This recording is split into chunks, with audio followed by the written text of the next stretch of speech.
ईश्वर की मर्जी कभी असफलता हो नहीं सकती, अपने पाप कर्म का परिणाम असफलता होती है। हम प्रयास करें, लेकिन प्रयास के साथ सत प्रयास करें। केवल प्रयास करते रहेंगे तो सफल नहीं होंगे। सत प्रयास करें, नाम जप करें, भगवान का स्तोत्र पढ़ें, भगवान की प्रार्थना करें कि हे नाथ मेरे कार्य को सफलता में परिणित करो। भगवान मंगल भवन है, असफलता अमंगल है। भगवान मंगल भवन से अमंगल कैसे हो सकता है? हमारा कर्म हमको असफल करता है, ना कि भगवान। भगवान तो कृपा में है, वो अपने पुत्र को असफल क्यों करेंगे?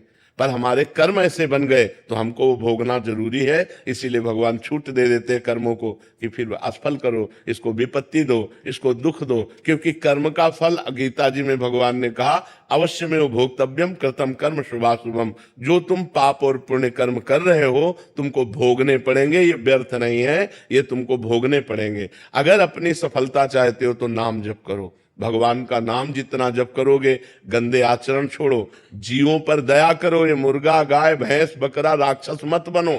जो आज की समाज राक्षस बन रही है, इससे कुछ नहीं होता। जो पवित्रता में बल है, जो पवित्रता और संयम में, जितेंद्रियता में बल है, वो ऐसे भैंसा मुर्गा खाने से बल थोड़ी होता है। ये तो अपनी जबान की केवल स्वाद की वृत्ति से दुर्गति करवा रहे हो। इसलिए किसी जीव को मत सताओ। हम बार बार कहते हैं, बिल्कुल बात मान लो, गंदी बातें छोड़ो, शराब पीना छोड़ो, मांस खाना छोड़ो, पराई स्त्री से बेविचार करना छोड़ो, नाम जप करो, अपनी पत्नी से प्यार करो, अपने पति से प्यार करो, धर्मयुक्त कमाई से जियो, देखो आनंद आ जाएगा। हमारे ऋषि मुनि ऐसे हुए हैं और बड़े बड़े चक्रवर्ती सम्राट कांप कर उनके चरणों में गिरे, क्योंकि तप बल विप्र सदा वरियारा। तपस्या, जितेंद्रियता, पवित्रता, वो तुम भी धारण कर सकते हो। आप जैसे कर्म करोगे उनको भोगना पड़ेगा। अवश्य में भोक्तव्यम कृतम कर्म शुभाशुभम। इसलिए डरो, पाप कर्म से डरो, किसी जीव की हिंसा मत करो। हर जीव में भगवान विराजमान है, हर जीव जीना चाहता है, हर जीव जीना चाहता है। आप चींटी के पीछे अंगुली रख कर देखो तो वो अपने प्राण बचाने के लिए भागेगी। हर जीव जीना चाहता है। जिसे तुम काट कर खाते हो, ऐसे तुम्हें काल काटेगा, और जब वो काटेगा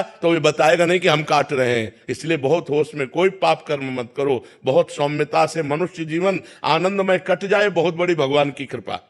विपत्ति, संकट, नाना प्रकार के संघर्ष इस जीवन में है, और आप पाप और कर रहे हो तो सोच रहे हो मौज मस्ती ले रहे हैं। बिल्कुल मौज मस्ती नहीं, ये तुम्हें नरक में दुख देगा और यहां भी दुख देगा। इसलिए पाप कर्म कदापि मत करो। खूब नाम जप करो, अच्छे आचरण करो, परोपकार करो, हर जीव की सेवा करो, तब तुम्हारा मंगल होगा।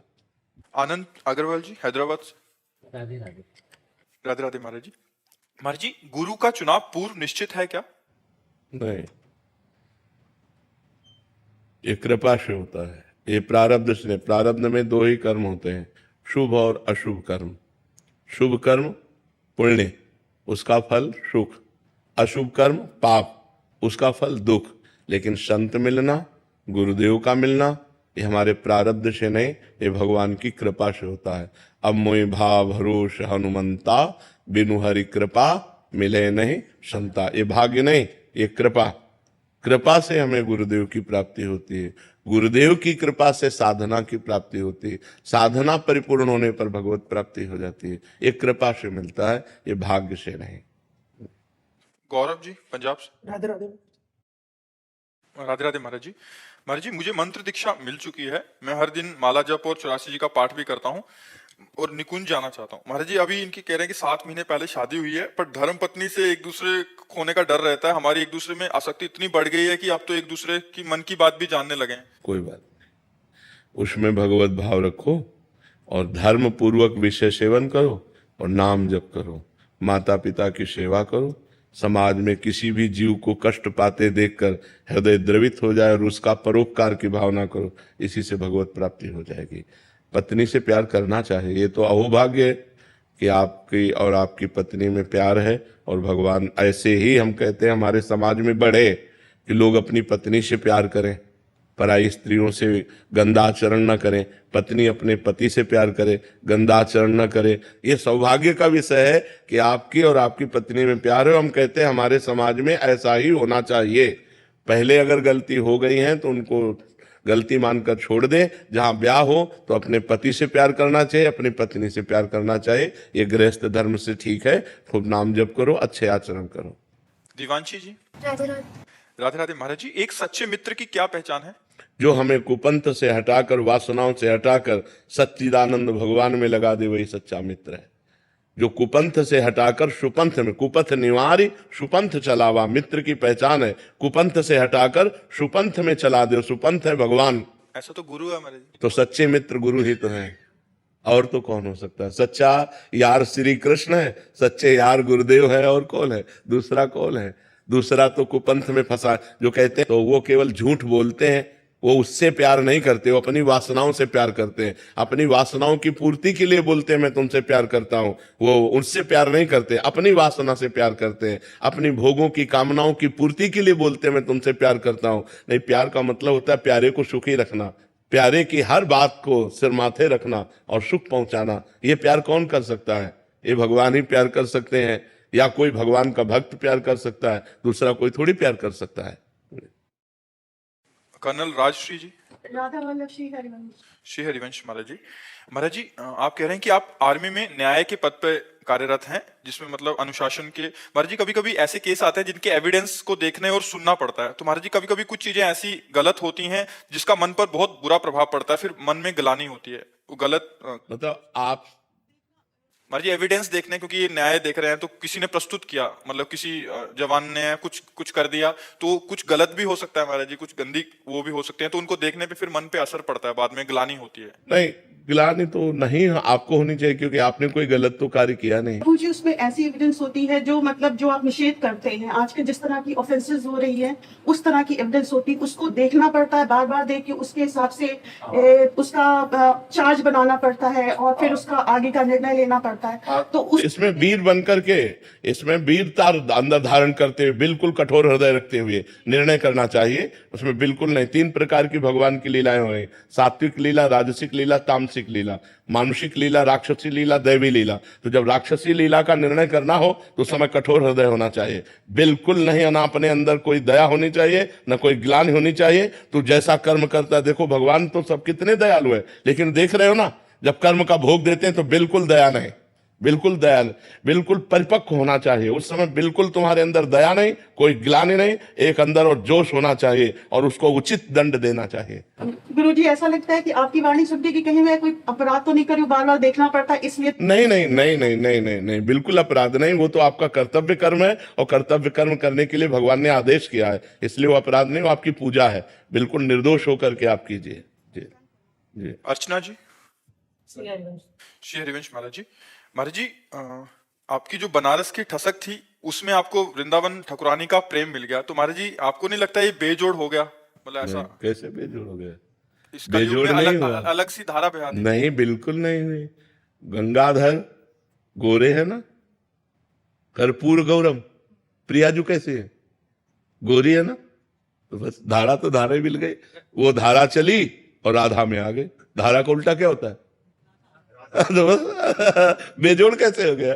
वही धारा, वही। जा पर कृपा न करे पुरारी, सो न पाओ मुनि भक्त हमारी। जिस पर भगवान शंकर की असीम कृपा नहीं, वो श्री प्रिया प्रीतम का प्रेम रस प्राप्त नहीं कर सकता। नरसिंह मेहता जी पर भी भगवान शंकर की कृपा हुई, राधा बाबा पर भी, बड़े बड़े पर भगवान शंकर की कृपा से ही हरि भक्ति प्राप्त होती है। इसलिए बेजोड़ नहीं है तो सही जोड़ है, भगवान की कृपा से ही तो भक्ति प्राप्त होती है। बेजोड़ मतलब बहुत अच्छा, अच्छे से ऊपर। हाँ ऐसा, हाँ ये हाँ, मतलब शिव और क्योंकि अपने भगवान शंकर से कुछ मांगा ही नहीं, तो उन्होंने अपनी इच्छा से दे दिया। कैसा होगा वृंदावन, चलो वृंदावन, चलो रास दिखो, तो ये उन्होंने किया।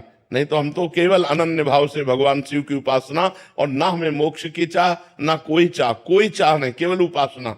तो उन्होंने उपासना का फल उपासना दे दिया, प्रिया प्रीतम की उपासना दे दी, काशी से ट्रांसफर कर दिया वृंदावन। ये उन्हीं का खेल है, उन्हीं की कृपा है। लेफ्टिनेंट कर्नल विपुल सिंह जी। राधे राधे महाराज जी। महाराज जी, जो होना है वो होता है, अच्छे के लिए होता है, फिर भी मन में घबराहट और असंतुष्टि क्यों रहती है? हमेशा नेगेटिव ही क्यों लगता रहता है? भगवान की शरणागति ना होने के कारण। हाँ, उस अविनाशी सच्चिदानंद परम समर्थ सर्वशक्तिशाली भगवान का आश्रय न होने के कारण हमारे अंदर संशय बना रहता है, भय बना रहता है, चिंता बनी रहती है, उद्विग्नता रहती है, इसका विनाश ही होता है भगवान की शरणागति से।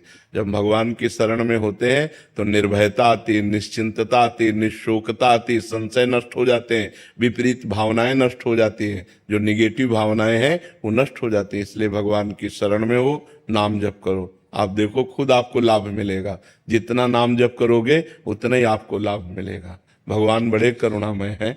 हाँ, बिना भगवान के जुड़े हमारे फिर कर्मों का केवल हिसाब रहता है, शुभ और अशुभ, पाप और पुण्य कर्मों का ही फल हम भोगते हैं। और जब भजन करते हैं तो शुभ अशुभ को दबाकर नए प्रारब्ध की रचना भजन कर देता है। इसलिए भजन बहुत जरूरी है।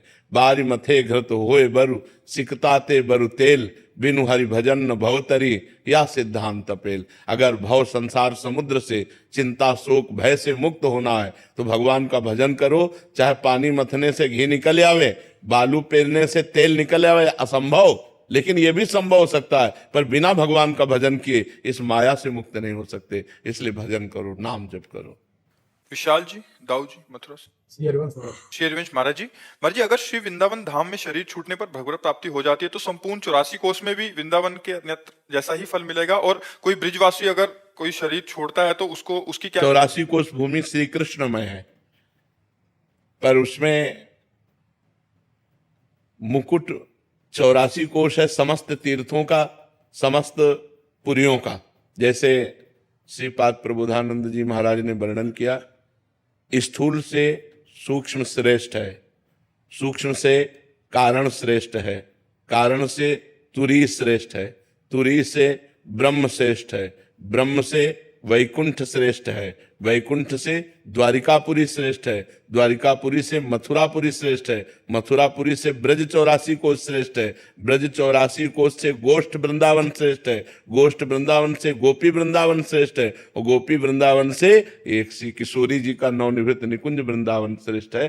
तो वृंदावन की समानता संपूर्ण 84 कोष ऐसा नहीं कह सकते, पर 84 कोष भूमि ये भगवान की नित्य लीला स्थली है। इसमें कहीं भी प्राण छूटे मंगल होगा, इसमें तो कोई संशय नहीं है जी।